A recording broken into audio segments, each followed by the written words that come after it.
నీ వాక్య భాగంలోనికి వెళదాం. అందరూ కూడా తలలు వంచి ప్రార్థన చేసుకుందాం. అమ్మ కూర్చో, ఎక్కడికి తర్వాత చెబుదు కానీ కూర్చో. పరిశుద్ధుడైన మా ప్రియ పరలోకపు తండ్రి, మీ శ్రేష్టమైన ఘనమైన నామానికి వందనాలు చెల్లిస్తూ ఉన్నాం. నీ మహాప్రేమను బట్టి, నీ ఉన్నతమైన కృపను బట్టి మీరు మమ్మలను ఎంతగానో ప్రేమించి నీ సన్నిధిలో మమ్మల్ని నిలిపిన విధానమును బట్టి మీకు వందనాలు చెల్లిస్తున్నాం. ఇంతవరకు నీ సన్నిధిలో కూర్చున్న ప్రతి వారి విషయంలో మీ సన్నిధి తోడుగా ఉంచి మీరు నడిపించిన విధానముకై వందనాలు తండ్రి.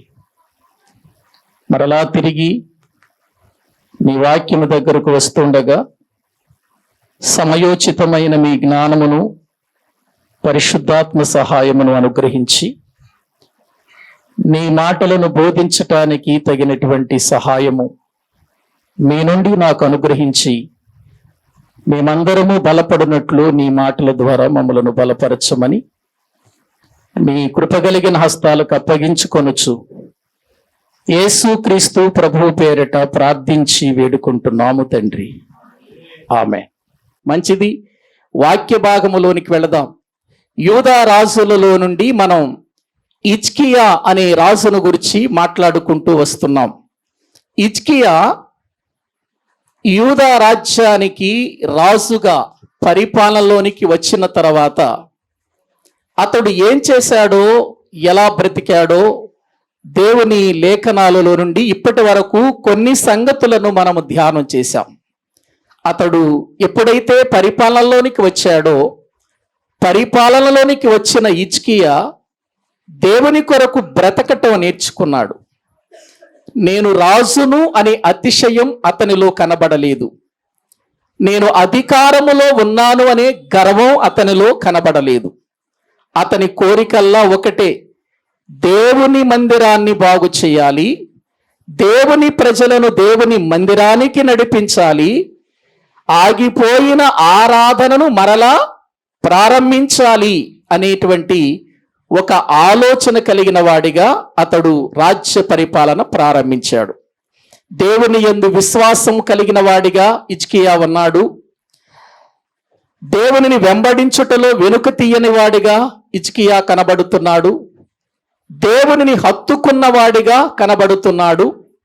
దేవుని ధర్మశాస్త్రములోని ఆజ్ఞలను అనుసరించిన వాడిగా హిజ్కియా కనబడుతున్నాడు. అందుకే దేవుడు అతనికి తోడుగా ఉన్నాడు. వెళ్ళిన చోటనెల్లా అతనికి ఏమిచ్చాడు? విజయాన్ని కలిగించినట్లుగా లేఖనాల్లో మనము చూస్తున్నాం. అందుకే అతడు దేవునికి ఇష్టమైనటువంటి వాడిగా, దేవునికి ఇష్టమైన పనులు జరిగిస్తున్న వాడిగా వాక్య భాగం మనకు సెలవిస్తూ ఉంది. ఈ విధంగా దేవుని మందిరాన్ని ప్రారంభించి యాజకులను ఏర్పాటు చేసి తన తండ్రి కాలములో మూతవేయబడిన మందిరాన్ని తెరచి బాగు చేసి నిషిద్ధమైన వస్తువులను పారవేసి మరలా లేవీలను, యాజకులను ఏర్పాటు చేసి దేవుని పనిని ప్రారంభింపచేసి ఎంతో క్రమముగా సేవను జరిగించటంలో అడుగులు ముందుకు వేసిన గొప్ప రాజుగా మనకు కనబడుతున్న వ్యక్తి ఎవరంటే హిజ్కియా. యెహోవాయే నా బలము అనే ఒక నామకరణం పెట్టుకున్నటువంటి హిజ్కియా ప్రియులారా ఒక ఉన్నతమైన స్థానములో ఇలా బ్రతుకుతూ ఉండగా అష్షూరు రాజు ఈ యొక్క హిజ్కియా మీదకు ప్రియులార యుద్ధము చేయటానికి అతడు ప్రియులార దాడి చేయటానికి ఇష్టపడుతున్నాడు. దేవుని పనిలో ఉన్నవాడు, దేవునిలో కొనసాగుతున్నవాడు, ఆత్మీయత కలిగిన ఒక రాజు, దేవుని తోడు కలిగిన ఒక రాజు, దేవుని యొక్క సన్నిధిలో ఇష్టమైన, దేవునికి ఇష్టమైన వాడిగా బ్రతుకుతున్న హిజ్కియా రాజు మీదకు అష్షూరు రాజు యుద్ధానికి వస్తున్నాడు. కారణం ఏంటంటే హిజ్కియా యొక్క తండ్రి కాలములో అంటే ఆహాజు కాలములో ఏం చేశాడు అతడు అనంటే, వీళ్ళందరికీ ప్రియులారా బానిసలుగా పన్ను కడుతూ వారి దేవతలను ఆరాధిస్తూ వచ్చాడు. ఇప్పుడు హిజ్కియా ప్రభువునందు విశ్వాసం ఉంచి తన తండ్రి కట్టిన బలిపీఠములన్నిటినీ, విగ్రహాలన్నిటినీ ఏం చేశాడు? ప్రియులారా, పాడు చేశాడు, వాటిని నాశనం చేశాడు, వాటిని తీసివేశాడు, దేవుని మందిరము జరిగేటట్టుగా చేశాడు. అయితే ఇప్పుడు తనకు పన్ను రావటం లేదు, తనకు కట్టవలసినటువంటి సుంకాన్ని కట్టడం లేదు. ఇదిగో ఈ హిజ్కియా వచ్చిన తర్వాత నా మాట వినటం లేదు అనే ఉద్దేశంతో హిజ్కియా మీదకు యుద్ధానికి వస్తాడు. అప్పుడు హిజ్కియా ఏం చెబుతాడంటే, రాజా, నా మీదకి యుద్ధానికి నువ్వు రావద్దు, నేను తప్పు చేశాను, వాస్తవమే నేను తప్పు చేశాను, నీకు ఎంత కావాలో చెప్పు, అంత నేను నీకు ఇచ్చేస్తాను, నీకేం కావాలో చెప్పు, అది నేను నీకు ఇచ్చేస్తాను, మళ్ళీ నీకు నాకు గొడవలొద్దు అని హిజ్కియా చెప్పటం జరిగింది. అయినప్పటికీ హిజ్కియా తాను చెప్పినట్లుగా అతనికి రావలసినటువంటి దానిని అతనికి చెల్లించిన అష్షూరు రాజు ఈ యొక్క హిజ్కియా మీదకు యుద్ధానికి రావటానికి ఇష్టపడుతున్నాడు. యుద్ధానికి వస్తూ వస్తూ అతడు మాట్లాడిన మాటలు హిజ్కియా హృదయాన్ని బాధపరిచాయండి. ఎందుకంటే సన్హెరీబు అనేటువంటి అష్షూరు రాజు తన సేవకుడైనటువంటి రబ్షాకే అనేటువంటి వ్యక్తిని యూదా రాజ్యం మీదకు పంపించి అతడు ఎటువంటి మాటలు మాట్లాడుతున్నాడో ఒక్కసారి చూద్దాము రండి. రాజులు 2వ గ్రంథం 18వ అధ్యాయం. రాజులు 2వ గ్రంథం ప్రియులారా 18వ అధ్యాయం 19వ వచనము నుండి మనము చదువుకుందాం. రాజులు 2వ గ్రంథం 18వ అధ్యాయం 19వ వచనం. అప్పుడు రబ్షాకే వారితో ఇట్లనెను. రబ్షాకే అనంటే సిరియా దేశపు రాజైన సన్హెరీబు పంపించిన వ్యక్తి. అష్షూరు రాజు అయినటువంటి సన్హెరీబు పంపించినటువంటి వ్యక్తి ఈ రబ్షాకే. ఈ రబ్షాకే హిజ్కియా యొద్దకు లేక హిజ్కియా సేవకుల దగ్గరకు వచ్చి, ఇదిగో మీ రాజుతో ఈ మాటలు చెప్పండి, హిజ్కియాతో ఈ మాటలు చెప్పండి అని అతడు ఏం మాట్లాడుతున్నాడో చూడండి. అప్పుడు రబ్షాకే వారితో ఇట్లనెను, ఈ మాట హిజ్కియాతో తెలియచెప్పుడు, మహారాజైన అష్షూరు రాజు సెలవిచ్చినదేమనగా, నీవు ఇలాగు చెప్పవలెను, నీవు నమ్ముకొను ఈ ఆశ్రయాస్పదము ఏ పాటి ప్రయోజనకారి. ప్రియులారా చాలండి. అక్కడ వాక్యములో మనము చూస్తే అష్షూరు రాజు హిజ్కియాకు కబురు పంపుతూ హిజ్కియా నమ్మిన దేవుని గురించి మాట్లాడుతున్నాడు. ఇక్కడ హిజ్కియా నమ్మిన దేవుడు ఎటువంటి వాడో తెలుసుకోకుండా మాట్లాడుతున్నాడు. ఏమని మాట్లాడుతున్నాడు? నీవు నమ్ముకొను ఈ ఆశ్రయాస్పదము ఏ పాటి ప్రయోజనకారి. నువ్వు నమ్ముకున్నావే, నీ దేవుడు ఏ పాటి వాడు, నీ దేవుడు ఏం ప్రయోజనం చేస్తాడు నీకు అని హిజ్కియాతో మాట్లాడుతున్నాడు. ప్రియులారా, ఒకవేళ మీరు మా దేవుడే మమ్మల్ని పంపించాడు, మా దేవుడే మాకు సహాయకుడు, మా దేవుడే మాకు దిక్కు, మా దేవుడే మాకు సహాయం చేస్తాడు, మాకు ఆయనే తోడుగా ఉంటారని ఒకవేళ అనుకుంటారేమో మీరు, మీ మీదకి యుద్ధానికి వెళ్ళమని మమ్మల్ని పంపించింది మీ దేవుడే, మిమ్మల్ని పాడు చేయమని పంపించాడు. ఏమండి, హిజ్కియా దేవునికి నమ్మకస్తుడుగా బ్రతుకుతుంటే హిజ్కియాను పాడు చేయమని దేవుడు చెబుతాడా? ఒకసారి ఆలోచించండి. ఇప్పుడు పందెం కూడా కాస్తున్నాడండి ఇతడు. 23వ వచనం చదవండి. పందెం కాస్తున్నాడు చూడండి. కావున చిత్తగించి అష్షూరు రాజైన నా ఏలిన వానితో పందెము వేయుము. చూసారండి, పందెం వేయి, చూసుకుందాం, నువ్వో నేనో, చూసారా, పందెం వేసుకుందాం అని మాట్లాడుతూ, ప్రియులారా, అసలు మీ దేశాన్ని పాడు చేయమని నాశనం చేయమని పంపించిందే మీ దేవుడు అని అంటూ చూడండి ఒక్కసారి అక్కడ ఏమంటున్నాడు 25వ వచనంలో, యెహోవా సెలవునందకయే ఈ దేశమును పాడు చేయుటకు నేను వచ్చి తినా, ఆ దేశము మీదకి పోయి దాని పాడు చేయమని యెహోవా నాకు ఆజ్ఞ ఇచ్చెను. చూడండి అష్షూరు రాజు మాట్లాడుతున్న మాటలు. ఏవండి, వాక్యములో మనము చూస్తే నమ్మకంగా దేవునికి యథార్థంగా బ్రతుకుతున్నటువంటి వాడి యొద్దకు వచ్చి, దేవుడు తోడుగా ఉన్న హిజ్కియా యొద్దకు వచ్చి, నీ దేవుడు ఏ పాటి వాడు, ఏ పాటి ప్రయోజకుడు అని మాట్లాడుతున్నాడు. పందెం వేసుకుందామరమ్మని పందానికి పురికొల్పుతున్నాడు. అసలు మీ దేశాన్ని పాడు చేయమని, నిన్ను నాశనం చేయమని మమ్మల్ని పంపించిన వాడెవరు? మీ దేవుడే, యెహోవాయే పంపించాడు అని అబద్ధాలు మాట్లాడి ప్రజలను తన వైపుకు మళ్లించటానికి ప్రయత్నం చేస్తున్నాడు. ప్రియులారా, ఏమనుకుంటున్నారు?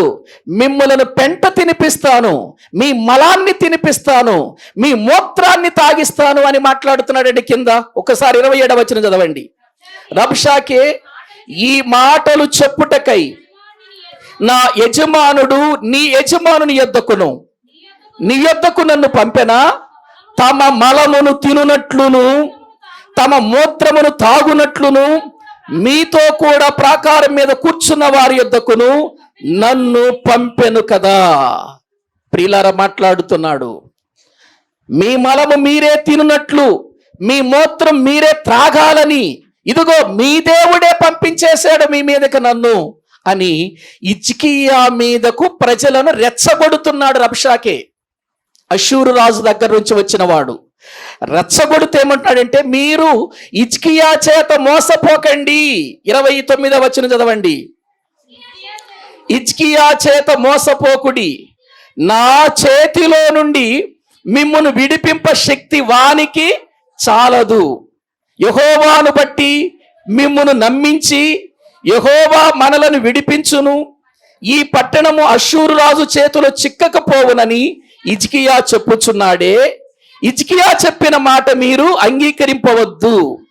అష్షూరు రాజు సెలవిచ్చినదేమనగా, నాతో సంధి చేసుకొని నా యొద్దకు మీరు బయటికి వచ్చిన ఎడల మీలో ప్రతి మనిషి తన ద్రాక్ష చెట్టు ఫలమును తన అంజురపు చెట్టు ఫలమును తినుచు తన బావి నీళ్లు త్రాగుచు ఉండును. చూసారా ఎటువంటి అబద్ధాలు చెబుతున్నాడో, ప్రజలను ఎలా రెచ్చగొడుతున్నాడో అష్షూరు రాజు. ఏమండి, హిజ్కియా ఎంత నమ్మకమైన వాడో చూసాం కదండి మనం. హిజ్కియా దేవుని యందు విశ్వాసం ఉంచిన వాడు. అతని పూర్వీకులలో గాని అతని తర్వాత గాని అతనితో సమమైన వాడెవడును లేడు. అతడు యెహోవాను హత్తుకున్నవాడు. అతడు దేవుని వెంబడించటంలో వెనుక తీయనటువంటి వాడు. ప్రియులార, దేవుని ఆజ్ఞలను అనుసరించి బ్రతికినటువంటి వాడు. అందుచేత దేవుడు అతనికి జయము కలిగిస్తూ తోడుగా ఉంటే మీ దేవుడు ఏ పాటి వాడు? హిజ్కియా మిమ్మల్ని దేవుడు దేవుడని మోసం చేస్తున్నాడు. మీరు హిజ్కియా మాటలు నమ్మకండి, నా వైపుకు రండి, నా వైపుకు తిరగండి అని ప్రియులార ప్రజలను తప్పుత్రోవ పట్టించటానికి వచ్చాడు రబ్షాకే. తప్పుత్రోవ పట్టించటానికి వచ్చాడు. ప్రియులార, నిజంగా ఇటువంటి మాటలు మాట్లాడుతూ అతడు అనేక దేవతల పేర్లు ఎత్తాడండి అక్కడ అష్షూరు రాజు. ఇదిగో మేము ఫలానా స్థలానికి వెళ్ళాం, వాళ్ళ దేవతలు వాళ్ళని కాపాడాయా? మేము ఫలానా ప్రాంతానికి యుద్ధానికి వెళ్ళాం, వారి దేవతలు వాళ్ళని కాపాడాయా? మీ దేవుడు మిమ్మల్ని కాపాడతాడని మీరు అనుకుంటున్నారా? ఆ దేవతలే కాపాడలేకపోయి మీ దేవుడే పాటివాడు అని హేళనగా మాట్లాడుతున్నాడు. ప్రియులారా, హిజ్కియా ముందుగానే తన సేవకులకు చెప్పి పంపించాడు, అసలు వాడికి మీరు ఉత్తరమే ఇయ్యకండి, ఉత్తరమే ఇయ్యొద్దు, వాడికి ప్రత్యుత్తరం చెప్పొద్దు, అటువంటి వాడితో మీరు మాట్లాడొద్దు అని చెప్పి పంపించాడు. వారు ప్రత్యుత్తరం ఇవ్వకుండా వచ్చి ఆ విషయాలు హిజ్కియాకు చెప్పారండి. అయ్యా, వాడు ప్రజల విషయంలో ఎంత దౌర్భాగ్యంగా మాట్లాడుతున్నాడంటే, ప్రజలను తప్పుత్రోవ పట్టించటంలో వాడు ఎంతగా దిగజారిపోయాడంటే, మనము నమ్మిన దేవుణ్ణి కూడా వాడు దూషిస్తున్నాడయ్యా. మనకు తోడుగా ఉన్న దేవుణ్ణి కూడా వాడు దూషిస్తున్నాడయ్యా. వాడు హింసిస్తూ ప్రజలను తన వైపుకు మళ్లించుకోవటానికి ఎన్నో విధాలుగా ప్రయత్నాలు చేస్తున్నాడయ్యా అని అతడు మాట్లాడిన మాటలన్నీ తీసుకొచ్చి హిజ్కియా గారికి చెప్పారు. అప్పుడు హిజ్కియా చేసిన పని ఏంటో తెలుసా? బయలుదేరారండి, యుద్ధానికి వెళ్ళిపోదాం. ఎంతటి వాడు అనలేదండి. తన బట్టలు చింపుకొని నా దేవుని గురించి మాట్లాడతాడా? నా దేవుణ్ణి ఈ విధంగా మాట్లాడతాడా? ఏదో దేవతలతో పోల్చి నా దేవుడు మాట్లాడతాడా? నా దేవుడు దేవతలంటి వాడు అనుకున్నాడా? నా దేవుడు విగ్రహం లాంటి వాడు అనుకున్నాడా? నా దేవుడు మనుషుల చేత చేయబడినటువంటి ఇదిగో ఆ యొక్క ప్రతిమల లాంటి వాడు అని అనుకున్నాడా? అని వెంటనే ప్రవక్త దగ్గరకు కబురు పెట్టి, అయ్యా యెషయా గారు ప్రార్థన చెయ్యండి అని అంటాడు. ప్రార్థన చెయ్యండి అంటాడు. చూడండి 19వ అధ్యాయము 19వ అధ్యాయం 1వ వచనం.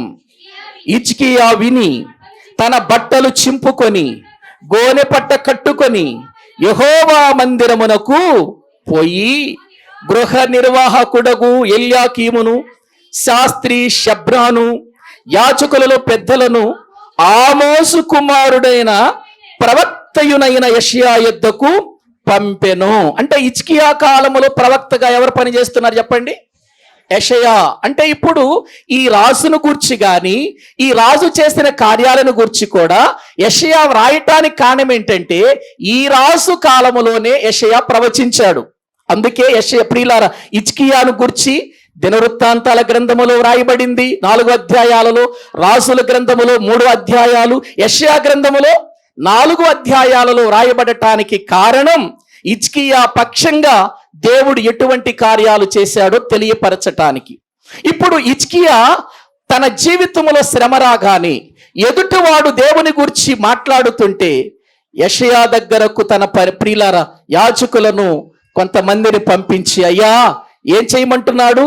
ఈ దినము శ్రమయు శిక్షయు దూషణ గల దినము, పిల్లలు పుట్టవచ్చిరి కానీ కనుటకు శక్తి చాలదు అని చదవండి.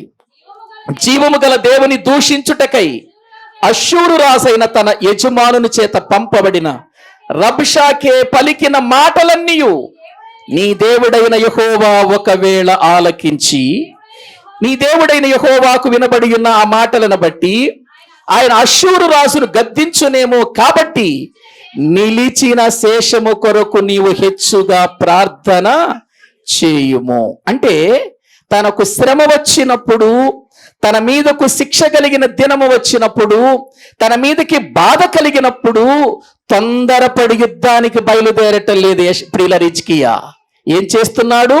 ప్రవక్త యొద్దకు మనుషులను పంపించి ప్రార్థన చెయ్యండి, ఒకవేళ దేవుడు గద్దిస్తాడేమో, రోషము కలిగిన నా దేవుణ్ణి వాడు ఎలా పడితే అలా మాట్లాడుతున్నాడు అని హిజ్కియా బాధపడుతున్నాడండి.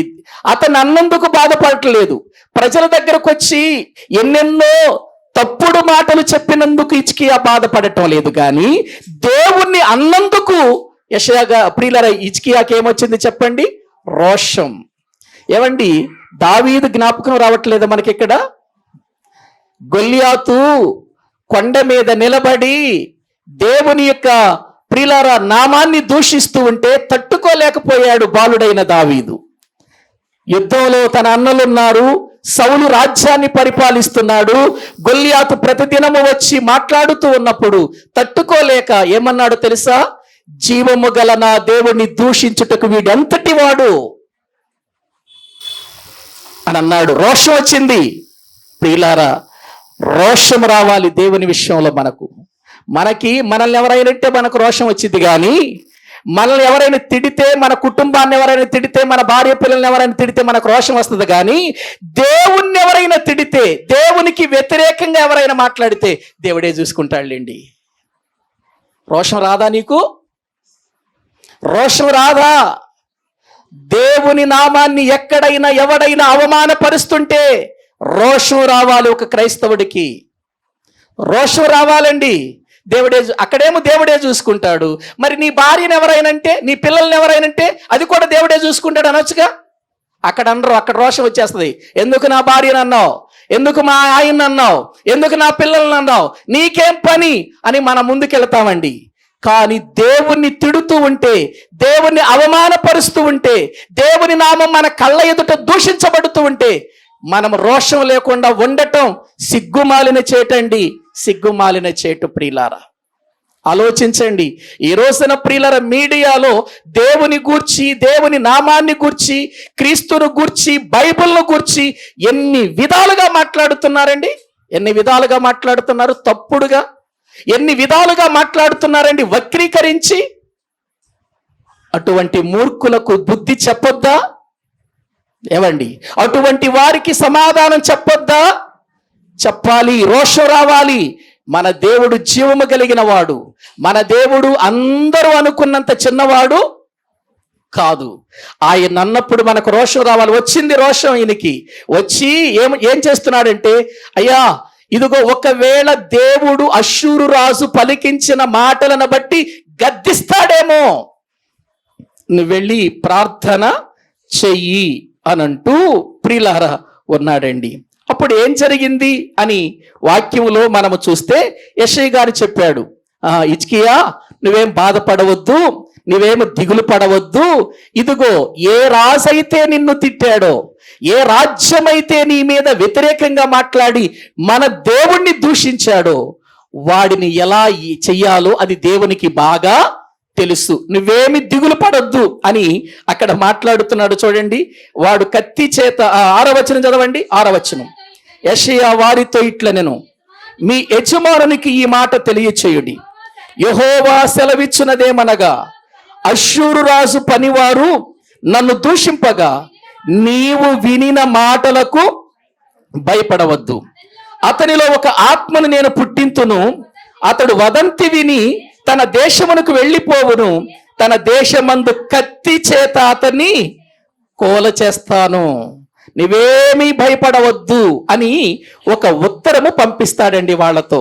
ప్రియులారా, ఒక ఉత్తరము పంపించినప్పుడు దేవుని వాక్యములో ప్రియులారా హిజ్కియా ఆ సేవకులు హిజ్కియా దగ్గరకు వచ్చినప్పుడు ఏం జరుగుతుందో చదవండి కింద వాక్యం. అష్షూరు రాజు లాకీషు పట్టణమును విడిచి వెళ్ళి లిబ్నా మీద యుద్ధము చేయుచుండగా రబ్షాకే పోయి అతన్ని కలుసుకొనెను. అంతట కూషు రాజైన తిర్హాక తన మీద యుద్ధము చేయుటకు వచ్చినని అష్షూరు రాజునకు వినబడినప్పుడు అతడు ఇంకొకసారి హిజ్కియా యొద్దకు దూతలను పంపి ఇలాగు ఆజ్ఞ ఇచ్చెను, యూదారాజుకు హిజ్కియాతో ఇలాగు చెప్పుడి. మళ్ళీ వాడు చూడండి ఏం మాట్లాడుతున్నాడు. యెరూషలేము అష్షూరు రాజు చేతికి అప్పగింపబడినదని చెప్పి నీవు నమ్ముకొని ఉన్న నీ దేవుని చేత, అష్షూరు రాజు మాట్లాడుతున్నాడు, నీవు నమ్ముకున్న నీ దేవుని చేత మోసపోకమంటే దేవుడు మోసం చేస్తున్నాడు హిజ్కియాని, లేదా హిజ్కియా దేవుని విషయంలో ఏమన్నా మోసం చేస్తున్నాడా? ఏవండి, మోసపోకుము అని ప్రియులారా మాట్లాడుతూ ప్రియులారా ఒక ఉత్తరాన్ని పంపిస్తే ఇప్పుడు హిజ్కియా ఏం చేస్తున్నాడు? 14వ వచనం చదవండి. 14వ వచనం, హిజ్కియా దూతల చేతిలో నుండి ఆ ఉత్తరము తీసుకొని చదివి యెహోవా మందిరములోనికి పోయి యెహోవా సన్నిధిని దానిని విప్పి పరచి యెహోవా సన్నిధిని ఇట్లని ప్రార్థన, అక్కడ ప్రవక్తను ప్రార్థన చేయమంటున్నాడు, ఇక్కడ రాజే మోకరించి దేవుని సన్నిధిలో ఏం చేస్తున్నాడు? ప్రార్థన చేస్తున్నాడు. దీన్ని బట్టి మనకు అర్థమవుతుంది ఏంటంటే, సమస్య కలిగినప్పుడు తొందరపాటు లేకుండా రోషము కలిగిన వాడై మోకరించి ప్రార్థన చేస్తున్నాడు. అటు ప్రవక్తను ప్రార్థన చేయమంటున్నాడు, ఇటు రాజు కూడా మోకాళ్ళు వంచి ఏం చేయమంటున్నాడు? ప్రార్థన చేయమంటున్నాడు. అదేనండి క్రైస్తవ జీవితంలో, ఒక దేవుని నమ్మిన వాని జీవితంలో ఆయుధం. నీ జీవితంలో శ్రమ కలిగినప్పుడు, నీ జీవితంలో బాధ కలిగినప్పుడు, నీ జీవితంలో వేదన కలిగినప్పుడు నువ్వు ప్రార్థన చేయాలి. నిన్ను నడిపించేటువంటి సేవకుడు కూడా ప్రార్థన చేసేటట్లుగా ఉండాలి. కానీ మనం ఏంటో తెలుసా? అయ్యగారు మాకు ఈ శ్రమ వచ్చింది, మాకు ఈ బాధ వచ్చింది, ఈ శోధన వచ్చింది, మీరు బాగా ప్రార్థన చెయ్యండి, మేము బాగా నిద్రపోతామండి.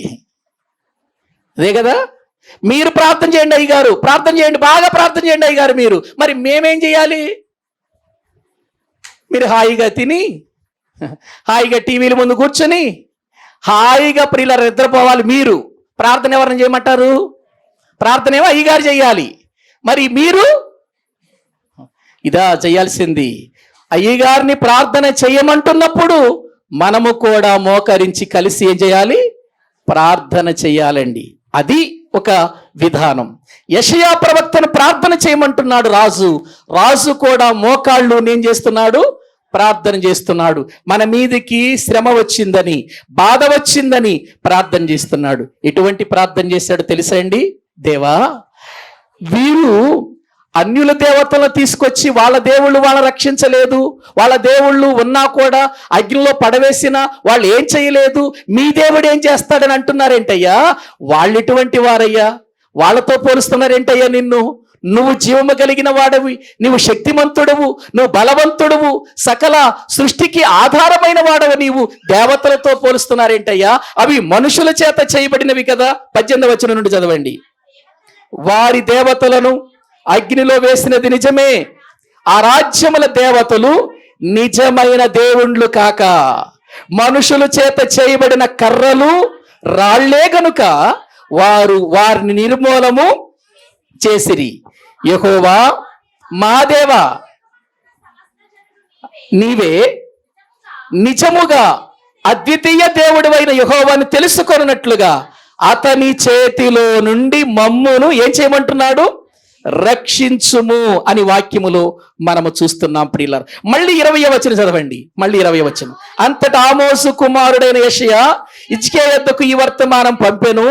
ఇశ్రాయేలు దేవుడు యెహోవా సెలవిచ్చినదేమనగా, అష్షూరు రాజైన సన్హెరీబు విషయమందు నీవు నా ఎదుట చేసిన ప్రార్థన నేను అంగీకరిస్తున్నాను. యెషయా ప్రియులారా, యెషయా ప్రార్థన చేస్తున్నాడు, హిజ్కియా ప్రార్థన చేస్తున్నాడు. వెంటనే దేవుడు యెషయాతో చెబుతున్నాడు, హిజ్కియా అద్భుతమైన ప్రార్థన చేస్తున్నాడయ్యా. యెషయా వెళ్ళు, ఆయన ప్రార్థన నేను విన్నానని చెప్పు, ఆయనకు నేను సహాయము చేయబోతున్నాను అని చెప్పు. ఎవడైతే గర్వించి భయపడుతున్నాడో వాడిని నాశనం చేయబోతున్నానని చెప్పు. హిజ్కియాకి భయపడొద్దని చెప్పు, నేను అతనికి తోడుగా ఉంటానని చెప్పు అని దేవుడు ప్రియులారా యెషయా ద్వారా హిజ్కియాకు అభయమిస్తున్నాడు. ఇలా మనము చూస్తున్నప్పుడు మనకు అర్థమవుతుంది ఏంటంటే, హిజ్కియా ఒక రాజే గాని, రాజ్య పరిపాలన చేస్తున్న వాడే గాని, అధికారము కలిగిన వాడే గాని, ఆధ్యాత్మికమైన విషయంలో ఒక ప్రార్థనాపరుడుగా కనబడుతున్నాడు. ఏమండి, ఒక రాజు ప్రార్థనాపరుడుగా కనబడుతున్నాడు. ప్రతి విషయంలో కూడా ఏం చేస్తున్నాడు చెప్పండి? అతడు ప్రార్థన చేస్తున్నట్లుగా మనము చూస్తూ ఉన్నాం. హిజ్కియా జీవితంలో ప్రార్థన ఒక భాగమైపోయింది. నేటి క్రైస్తవుల జీవితంలో ప్రార్థన ఒక భాగమయ్యిందా? క్రైస్తవుడా ప్రార్థన చేస్తున్నావా నీ ఇంటిలో? క్రైస్తవురాలా ప్రార్థన చేస్తున్నావా నీ ఇంటిలో? ప్రతిదినము నీ ఇంటిలో ప్రార్థన ఉండాలి, నీ జీవితంలో ప్రార్థన ఉండాలి. ప్రార్థన లేని జీవితం ప్రియులారా అది నిరుపయోగమైన క్రైస్తవ్యం అయిపోతుంది. క్రైస్తవులు అని చెప్పుకున్నవారు, బాప్తిసం తీసుకున్నాము అని చెప్పుకున్న వారి జీవితంలో ప్రతి దినము తన ఇంటిలో ఏమి వినబడాలి? దేవునికి ప్రార్థన వినబడాలి, ప్రార్థన కాచుకొని ఉండాలి. మరి ఎంతమంది ప్రార్థన చేస్తున్నారో, ఎంతమంది ప్రార్థన చేయటం లేదో అది నాకు తెలియదు, దేవునికే తెలుసు, మీకే తెలియాలి ప్రియులారా. ఒక రక్షణ పొందిన వ్యక్తి జీవితంలో ప్రార్థన అనేది లేకపోతే కార్యాలు చూడలేము, దేవుని నుండి మేలులు మనం పొందలేము, దేవుని యొద్ద నుండి అద్భుతాలు మనము చూడలేము. ప్రియులారా, ఎవరినో ప్రార్థన చేయమని చెప్పే మనము కూడా ప్రార్థన చేయాలి. ఒక శ్రమలోనే కాదు, ఒక కష్టములోనే కాదు, ఒక బాధలోనే కాదు, ఒక శిక్ష కలిగిన సమయంలోనే కాదు, ప్రతిదినము ప్రార్థన మనకు ఒక అలవాటు అయిపోవాలి. భోజనము చేయటం ఎలా అలవాటయ్యిందో, స్నానం చేయటం ఎలా అలవాటుగా చేసుకున్నాము, ప్రియులారా ఉతికిన వస్త్రాలు వేసుకోవటం ఎలా అలవాటు చేసుకున్నాము, ఉదయమున లేచి పనికి వెళ్ళి మళ్ళీ సాయంత్రం రావటం ఎలా అలవాటు చేసుకున్నాము, ప్రతి దినము క్రైస్తవులంగా మన గృహాలలో మనం ఏం చేయాలి చెప్పండి? ప్రార్థన చేయాలి. ప్రార్థన మన కుటుంబాలలో ప్రియులారా ఎన్నో గొప్ప కార్యాలు చేస్తుందండి. నేను ఒకటి ధైర్యంగా చెప్పగలను, మా ఇంటిలో మా కుటుంబం అంతా రక్షించబడటానికి కారణం ప్రతిరోజు మా ఇంటిలో ప్రార్థన వినపడేది, దేవుని వాక్యం వినపడేది. ప్రియులారా మేము రక్షణ పొందటానికి కారణం అదే. ఏ సేవకుడో మా ఇంటికి వచ్చి వాక్యం చెప్పలేదు, ఏ సేవకుడో మా దగ్గరకు వచ్చి దేవుని మాటలు చెప్పలేదు. కానీ మా ఇంటిలో మేము రక్షణ పొందటానికి, నేను గాని మా ఇద్దరు తమ్ముళ్ళు గాని ప్రియులారా ఇంకా చుట్టుప్రక్కల ఉన్నటువంటి యవనస్తులు గాని రక్షణ పొందటానికి కారణం మా ఇంటిలో కుటుంబ ప్రార్థన ప్రతిరోజు జరిగేది. మేము చిన్నప్పటి నుండి మా ఇంటిలో ప్రియులారా దేవుని మాటలు వినబడేవి. అదే ఒక మూర్ఖుడుగా ఉన్న మా తండ్రి గారిని మార్చేవి, అవే దేవునికి దూరం అయిపోయిన నా జీవితాన్ని మార్చాయి, మా తమ్ముళ్ళను మార్చేవి, అవే ప్రార్థన. ప్రియులారా ఎందుకో తెలుసా? మన ఇంటిలో ప్రార్థన వినబడితే అది మన బిడ్డలకు ప్రియులారా ఉపయోగకరం. మరి మన ఇంటిలో ప్రార్థన వినబడుతుందా? నీ ప్రార్థన నీ పిల్లలు వినగలుగుతున్నారా? మార్పు చెందని నీ భర్త వినగలుగుతున్నాడా? నీ ప్రార్థన మార్పు చెందని నీ భార్య వినగలుగుతుందా? నీ ప్రార్థన మార్పు చెందని నీ చుట్టుప్రక్కల వారు ప్రియులార వింటున్నారా? ఆలోచించండి ప్రియులారా. కానీ ఎక్కడుంది ఈ రోజున ప్రార్థన? ప్రియులారా, నా చిన్నతనములో ఉదయమున 4 గంటలకు ప్రియులను లేస్తే ప్రతి క్రైస్తవుని ఇంటిలో నుంచి ఏడుపులు వినబడేవి. ప్రతి ఇంటిలో ప్రియులారా పెద్ద పెద్దగా ప్రార్థనలు వినబడేవి. కానీ ఈ రోజు ప్రార్థనలు వినబడటం లేదు. టీవీల మోతలు వినబడుతున్నాయి, సీరియళ్ల మోతలు వినబడుతున్నాయి, సినిమాల మోతలు వినబడుతున్నాయి, పనికి మాలిన గొడవలు వినబడుతున్నాయి, పనికి మాలిన మాటలు వినబడుతున్నాయి. అసలు ప్రార్థన ఎక్కడ వినబడుతుంది నేటి క్రైస్తవ కుటుంబాలలో? చెప్పండి ప్రియులారా. లేదు. అందుకే విజయాలు లేవు నీ కుటుంబంలో. అందుకే నీ కుటుంబంలో నీ భర్త మార్పు చెందట్లేదు, నీ భార్య మార్పు చెందట్లేదు, నీ పిల్లలు మార్పు చెందటం లేదు. కారణం నీ ఇంటిలో ప్రార్థనా జీవితం లేదు. ప్రియులారా, ఒక రాజు అయ్యుండి, ఒక అధికారి అయ్యుండి అతడు ప్రతి విషయములో కూడా దేవుని సన్నిధిలో ప్రార్థన చేస్తున్నవాడిగా మనము చూస్తుంటున్నామండి. ఆ తర్వాత యెషయా ద్వారా ఎన్నో సంగతులను ప్రియులారా అతడు పలికిన మాటలను బట్టి అక్కడ వ్రాయబడినటువంటి విషయాలు మనము చూడవచ్చండి. అవన్నీ చాలా గొప్ప సంగతులు. ఒక్కొక్కటి ధ్యానించటానికి సమయం లేదు. కానీ ఇదిగో హిజ్కియా, నువ్వేం భయపడవద్దు, దేవుడు నీతో ఉన్నాడు, తప్పనిసరిగా నీ మీదికి వచ్చి ఎన్నో విధాలుగా ఇదిగో మాట్లాడుతున్నాడే, వాడిని ఎలా బయటికి వెళ్ళగొట్టాలో, ఎలా నీకు దూరం చెయ్యాలో నాకు బాగా తెలుసు అని అనుకున్నాడు. అప్పుడు వెంటనే దేవుడు తన దూతను పంపించాడు. దేవుని దూతను ప్రియులారా వచ్చింది. వెళ్ళు, నా సేవకుడైన, నాకు ఇష్టమైన నా కుమారుడైన హిజ్కియా ప్రార్థన నాకు వినబడింది. అతడు చేసిన ప్రార్థన ఎంత గొప్ప ప్రార్థనో, నన్ను ఘనపరుస్తూ చేశాడు. దేవతల కంటే ఉన్నతమైన స్థానములో నేను ఎటువంటి వాడినో తెలుసుకొని ప్రార్థన చేశాడు. వెళ్ళు, నా యొక్క సేవకుడైన హిజ్కియా యుద్ధం చెయ్యకుండానే నువ్వే యుద్ధం చేసినమని దూతను పంపించాడు. దేవుని దూత వచ్చి ఎంతమందిని చంపేసిందో చూడండి ప్రియులారా. 34వ వచనం, నా నిమిత్తమును, నా సేవకుడైన దావీదు నిమిత్తమును నేను ఈ పట్టణమును కాపాడి రక్షించుదును. ఆ రాత్రి యెహోవా దూత బయలుదేరి అష్షూరు వారి దండుపేటలో చొచ్చి 185,000 మందిని హతము చేసెను. ఉదయమున జనులు లేచి చూడగా వారందరూ మృత కళేబరములై ఉండిరి. ఎవరు చేశారు యుద్ధం? ఇప్పుడు హిజ్కియా చేశాడా? ఎవరు చేశారు? ఒకే ఒక దూతను పంపించాడు. ఒక్క దూత ఎంతమందిని చంపేసింది? 185,000 మందిని హతం చేసేసింది ఒక్క దూత. చూసారా? ఒక దూత కొన్న శక్తి ఏంటో మీరు చూడండి. ఒక్క దేవుని దూత కొన్నటువంటి శక్తి ఏంటో చూడండి. ఒక్క దేవుని దూత ఎంతమందిని చంపేసింది? 185,000 మందిని హతము చేసింది. తెల్లారేసరికి ఎక్కడ చూసినా ప్రియులారా ఏం కనబడుతున్నాయి? శవాలు కనబడుతున్నాయి, కళేబరాలు కనబడుతున్నాయి. ఏంటిది ప్రియులారా? అటువంటి సమయములో ఎవడైతే దేవునికి వ్యతిరేకంగా మాట్లాడాడో అష్షూరు రాజు పారిపోయి నినేవేకి వెళ్ళిపోయాడు. అష్షూరుకు రాజధానిది నినేవే. అష్షూరుకు రాజధాని నినేవే. రాజధానికి వెళ్ళిపోయాడు మానవుడు.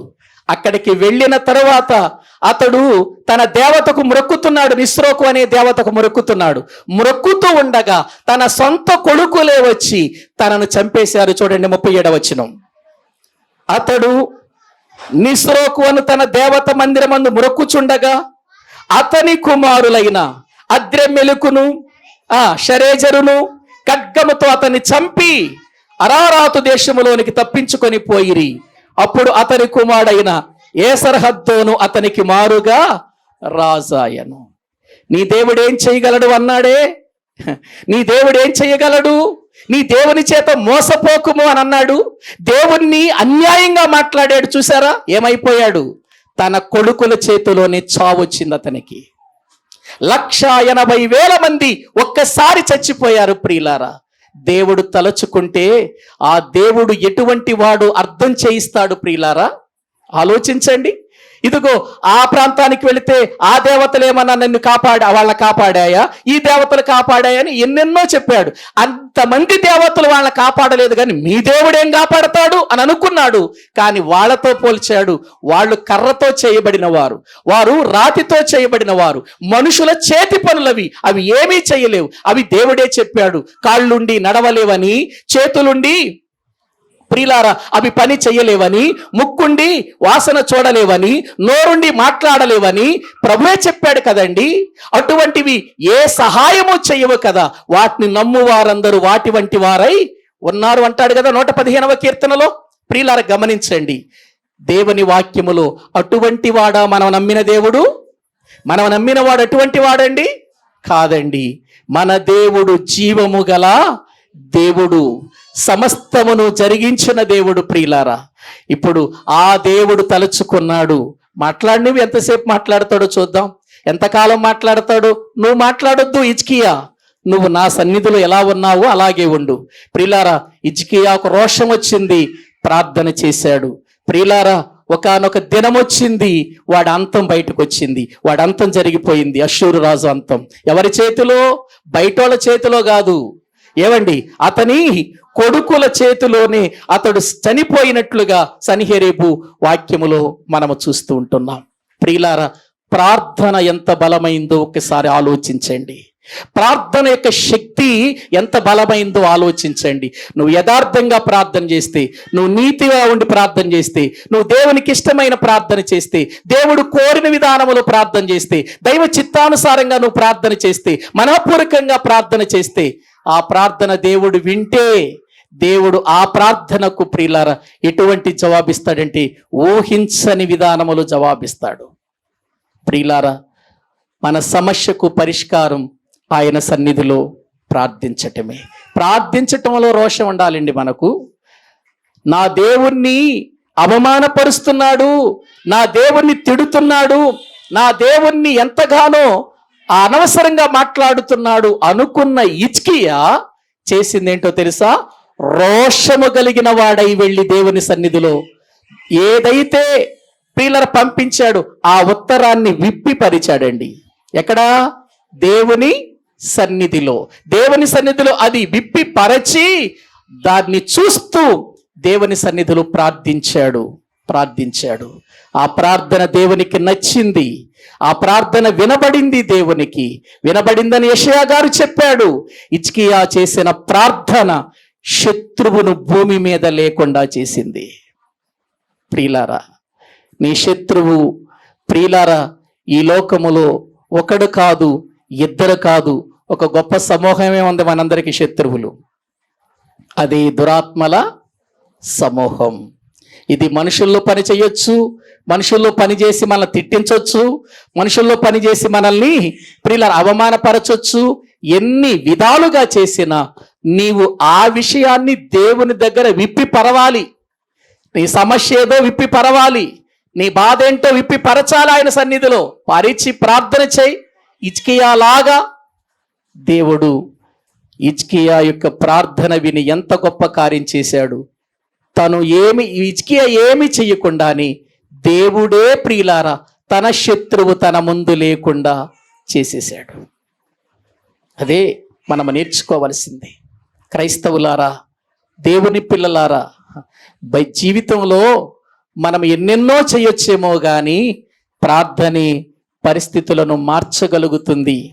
ప్రార్థనే మన బ్రతుకులలో జీవాన్ని పోస్తుంది. ప్రార్థనతోనే శత్రువుని జయించగలం. ప్రార్థనతోనే ప్రియులారా మనము దేవుని సన్నిధిలో అడిగి గొప్ప కార్యాలను చూడగలము. ప్రియులారా ఇది ప్రతి క్రైస్తవుడు క్రైస్తవురాలి జీవితములో ఉండాలి. ఇదిగో ఈ విధంగా శత్రువు హతమార్చబడేంత వరకు ఒక ప్రక్క ప్రవక్త ప్రార్థన చేశాడు, మరో ప్రక్క రాజు ప్రార్థన చేశాడు. క్రైస్తవ సంఘం ఎప్పుడు కూడా ఇదే అనుభవం కలిగి ఉండాలి. సేవకుడు ప్రార్థన చేస్తున్నప్పుడు సేవకునితో కూడా కలిసి సంఘము కూడా ఏం చేయాలి? ప్రార్థన చేయాలి. ఎప్పుడైతే ఇటువంటి ప్రార్థనా జీవితం మనము కలిగి ఉంటామో గొప్ప విజయాలు మనము చూడగలుగుతాం, గొప్ప కార్యాలు మనము చూడగలుగుతాం. అటువంటి ఉన్నతమైన ప్రార్థనా శక్తిని మనము కలిగి బ్రతుకున్నట్లుగా ఇప్పటి నుండైనా దేవుని దగ్గర ఒక తీర్మానం చేసుకొని ప్రతిరోజు నీ సన్నిధిలో ప్రార్థిస్తానయ్యా, ప్రతిరోజు నాయన నీ ఎదుటకు వస్తానయ్యా, నా సమస్య ఏంటో విప్పిపరుస్తానయ్యా, నశించిపోతున్న ఆత్మను నీ ఎదుట పెట్టి ప్రార్థన చేస్తానయ్యా. ఈ అనుభవముతో మనం ముందుకు వెళ్ళటానికి ఇష్టపడదాం. తలలు వంచండి, ప్రభు సన్నిధిలో మనం ప్రార్థన చేసుకుందాం. అందరూ కూడా తలలు వంచినట్లయితే ప్రభు సన్నిధిలో మనం ప్రార్థన చేసుకుందాం. ప్రభునందు నా ప్రియ సహోదరి సహోదరుడా, ఇది నాన్న ఆ ప్రార్థన జీవితము లేకే మన జీవితములో ఎన్నో ప్రతికూలమైన పరిస్థితులు అపవాది చేత ఎదుర్కొంటున్నాం. మనం వాడిని ఎదిరించలేకపోతున్నాం, వాడిని ఎందుకు జయించలేకపోతున్నాం, వాడిని ఎందుకు మనము ఓడించలేకపోతున్నామంటే మన జీవితంలో ప్రార్థన లేదు. ప్రార్థన ఉన్నప్పుడు మనము ప్రియులారా దేవుని కొరకు ఎలా బ్రతకాలో మనకు అర్థమవుతుంది.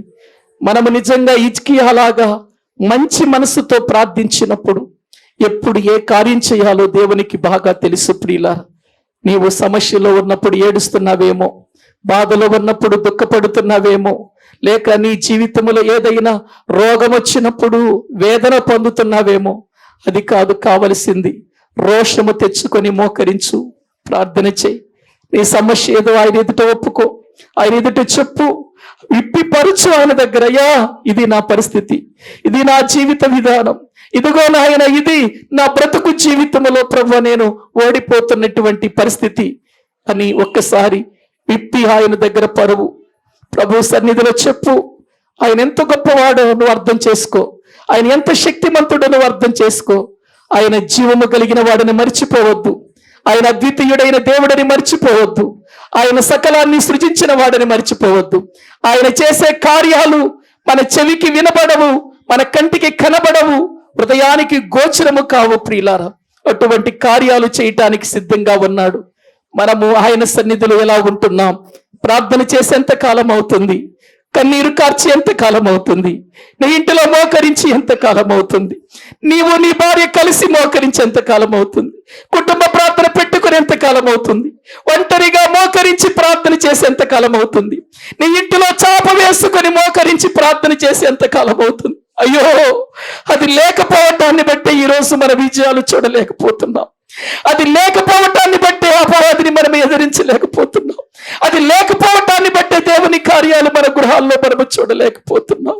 ఇప్పటికైనా తండ్రి, నిజమే, నా జీవితంలో నా ఇంటిలో మోకరించి ఎంతో కాలం అవుతుందయ్యా, నా ఇంటిలో మోకరించి ప్రార్థన చేసి ఎంతో కాలం అవుతుందయ్యా. ప్రార్థనలో పడిపోయానయ్యా, ప్రార్థనలో జారిపోయానయ్యా, ప్రార్థనలో వెనుకబడిపోయాను తండ్రి, నన్ను క్షమించు నాయన. తిరిగి మళ్ళీ ప్రారంభిస్తానయ్యా, మళ్ళీ తిరిగి ఆ అనుభవంలోనికి వస్తానయ్యా, మీ నుండి గొప్ప కార్యాలు చూస్తానయ్యా. ఒక్కసారి మనల్ని మనము దేవునికి అప్పగించుకొని ప్రభు బల్ల యొద్దకు రాబోతుండగా ముందుగానే దేవుని దగ్గర ఒక తీర్మానముతో మన జీవితాలను ప్రియులారా సిద్ధపరచుకొనుట ఎంతో మంచిది. ప్రియులారా, చివరి దినాల్లో, ఆఖరి దినాల్లో, అంచె దినాల్లో ఉన్నాం. ప్రియులారా, మనం ఎక్కడ కూడా వెనుకంచి వేయొద్దు. మన బ్రతుకులలో ఎక్కడ మనము దేవునికి దూరమైపోయి ప్రార్థనా జీవితము లేనటువంటి మొండి గోడలుగా మిగిలిపోయామేమో. అపవాది ఆ బలహీనతలే చూసుకొని మన మీద దాడి చేస్తున్నాడు, మన మీద వాడు విజృంభిస్తున్నాడు. ఒక్కసారి ఆలోచిద్దాం, ఒక మంచి నిర్ణయంతో మనం ముందుకు వెళదాం, ప్రార్థన చేసుకుందాం. పరిశుద్ధుడు అయిన మా ప్రియ పరలోకపు తండ్రి, మీ ఘనమైన నామానికి వందనాలు చెల్లిస్తున్నాము నాయన. మరోసారి మా బలహీనత ఏంటో మాకు తెలియచేశారు, మా లోపమేంటో మాకు గుర్తు చేశారు తండ్రి. మీకు వందనాలు చెల్లిస్తున్నాం. ఒక రాజు తన మాటలను సిద్ధము చేసుకొని వచ్చి విపరీతముగా మాట్లాడుతూ ఉంటే, జీవము కలిగిన దేవుణ్ణి దూషిస్తూ ఉంటే తట్టుకోలేకపోయిన హిజ్కియా యెషయాను ప్రవక్తగా ప్రార్థన చేయమంటున్నాడు. తను కూడా తన సమస్యను విప్పి పరిచి నీ సన్నిధిలో ప్రార్థన చేస్తున్నాడయ్యా. అటువంటి ప్రార్థనా జీవితం మీరు మాకు అనుగ్రహించండి. నీ సన్నిధిలో ప్రార్థించే వారిగా మమ్మల్ని చేయండి నాయన. నశించిపోతున్న వారు మా కుటుంబాలలో ఎంతో మంది ఉండగా, ఎన్నో రీతులుగా మేము సమస్యల్లో కూరుకొని పోయి ఉండగా, మేము ప్రార్థించే వారిగా, సంఘముతో కూడా కలిసి నీ సన్నిధానములో ప్రభు కన్నీరు కార్చి నీ యొద్ద నుండి జవాబు పొందేవారిగా, అపవాదిని జయించి విజయాల మీద విజయాలు పొందుకునేవారిగా మీరు మమ్మల్ని చేయండి ప్రభువా. బలపరచండి. ఈ సమయమందు క్రీస్తు యొక్క శరీరము, క్రీస్తు రక్తం మా ముందుంచారయ్యా. ఆయన ఎలాగో బ్రతికాడో మేము కూడా అలా బ్రతకాలని మీరు కోరుకుంటున్నారు. అటువంటి విధానములో మమ్మల్ని నడిపించండి ప్రభు. శరీరమును బట్టి, రక్తమును బట్టి మీకు వందనాలు, స్తుతులు, స్తోత్రములు చెల్లిస్తూ ఈ స్తుతి ఆరాధన మా ప్రభు అయిన క్రీస్తు పేరట నాకు నేనుగా మీకు సమర్పించుకుంటున్నాను తండ్రి. ఆమె. మన తండ్రి అయిన దేవుని ప్రేమ, ఆయన కుమారుడైన యేసు క్రీస్తు వారి కృప, పరిశుద్ధాత్మ నిత్య సహాయము, సన్నిధి ఇక్కడ కూడిన మనకును సకల పరిశుద్ధులకును సదాకాలము తోడయుండి నడిపించునుగాక. ఆమెన్. అందరికీ వందనాలండి.